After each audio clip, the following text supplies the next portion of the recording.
महुआ नगरपालिका द्वारा राम मंदिर के प्राण प्रतिष्ठा समारोह के दिन 22 जनवरी 2024 को दीपोत्सव के लिए 6100 रुपए किलो घी खरीदा गया। 6100 रुपए किलो घी भैंस और गाय का तो हो नहीं सकता। हो सकता है कोई शेरनी का दूध से घी बनाया हो। इन्होंने जिन्होंने राम को नहीं छोड़ा तो ये किसको छोड़ेंगे। आप समझ सकते हैं, राम के नाम पे कभी चंदा चोरी हो रही है तो कभी घी का भाव 6100 रुपए किलो हो रहा है। पूरे भारत में राम मंदिर को लेकर आस्था के साथ में पूरे देशवासियों ने हर्षोल्लास के साथ में राम मंदिर प्राण प्रतिष्ठा को आयोजन किया गया। उसमें पूरे भारत में जितनी भी नगर पालिकाएं हैं वहां पर राम मंदिर प्राण प्रतिष्ठा के दिन घी के दीपक जलाए गए। लेकिन राजस्थान में महुआ नगर पालिका से एक चौंकाने वाला मामला सामने आया।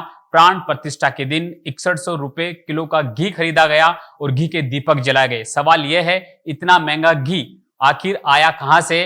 क्योंकि जिस तरह से मार्केट में भाव 1000 और 1200 रुपए के समथिंग हो और ऐसे में 6100 रुपए किलो का अगर घी खरीदा जाए और दीपक जलाया जाए, इस पूरे मामले का खुलासा किया कांग्रेस के पूर्व मंत्री रहे ओम प्रकाश हुड्डा ने, जिन्होंने इस पूरे मामले पर क्या क्या कुछ देखा और इन्होंने एसीबी से मामला दर्ज भी करवाया। इस पूरे मामले का खुलासा होना अभी बाकी है। सर, इस पूरे मामले को आप कैसे देख रहे हैं?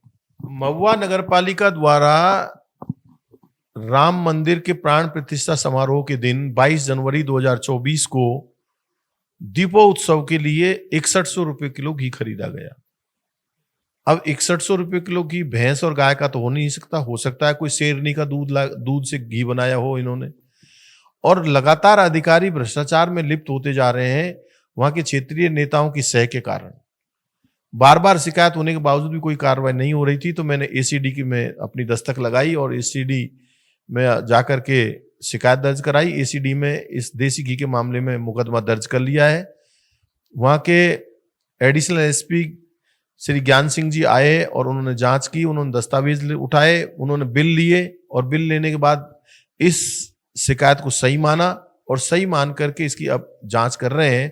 प्रारंभिक जांच में वहां के अधिशासी अधिकारी, अकाउंटेंट, जेईएन, इन सबको दोषी मानते हुए कार्रवाई चल रही है और मैं समझता हूं कि इनके खिलाफ कार्रवाई होगी। लेकिन जो 6100 रुपए किलो जनता की गाड़ी कमाई है, 6100 रुपए किलो में 15 किलो घी खरीद के 91,500 रुपए शब्दों में बिल पे लिख रखा है। ये एकदम भ्रष्टाचार की पराकाष्ठा है। जिन्होंने राम को नहीं छोड़ा तो ये किसको छोड़ेंगे। आप समझ सकते हैं, राम के नाम पे कभी चंदा चोरी हो रही है तो कभी घी का भाव 6100 रुपए किलो हो रहा है। ये निंदनीय है और मैं समझता हूं कि जो आज राजस्थान को लूटने की होड़ मचा रखी है, उन्होंने पहले महुआ को लूटा और अब राजस्थान को लूट रहे हैं। ये सीधा ये है कि वहां के नेताओं की मिलीभगत होने के कारण इस तरह का भारी भ्रष्टाचार देखने को मिल रहा है। राम मंदिर चंदा चोर की आपने बात की, अभी राम मंदिर में जितना चढ़ावा आया उसमें चोरी का एक मामला सामने आया। जो लोग शामिल है उन पर कार्यवाही हो रही है। क्या लगता है कि आस्था के साथ में ठेस पहुंची है? मैं समझता हूं कि भारत के प्रत्येक नागरिक को राम मंदिर में जो चंदा चोरी हुई है, भारत के प्रत्येक नागरिक को, चाहे हिंदू हो, चाहे मुसलमान, सिख हो, चाहे ईसाई, जैन हो, चाहे पारसी, हर व्यक्ति के भावना आहत हुई है।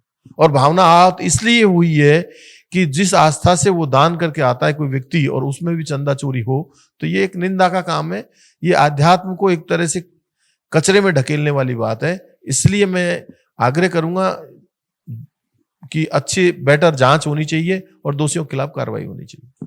आप देख सकते हैं कि राजस्थान में किस तरह से राम मंदिर प्राण प्रतिष्ठा के लिए एक नगर पालिका के द्वारा 6100 रुपए किलो का घी खरीदा गया और दीपक जलाए गए। आप सोच सकते हैं, ऐसा मामला है पूरे भारत में। यह पहला एक चौंकाने वाला मामला है जिसका खुलासा अब जाकर हुआ है। जिस पूरे मामले का खुलासा कांग्रेस में पूर्व मंत्री रहे ओम प्रकाश हुड्डा ने किया। अभी इस पूरे मामले की जांच चल रही है। ऐसे भी आगे तक पहुंचेंगी क्योंकि इसमें और भी लोग शामिल हो सकते हैं। कैसे इस बिल को इतना फर्जी तरीके से तैयार किया गया और जिस तरीके से रकम उस बिल में लिखी हुई है, पूरा देख सकते हैं कि कैसे न कैसे फर्जीवाड़े का जो दौर जारी है और राम मंदिर के नाम पर जिस तरह से चढ़ावा चोरी का मामला भी लगातार तुल पकड़ता हुआ है, जो कि सबसे बड़ा सुर्खियों का विषय बना हुआ है।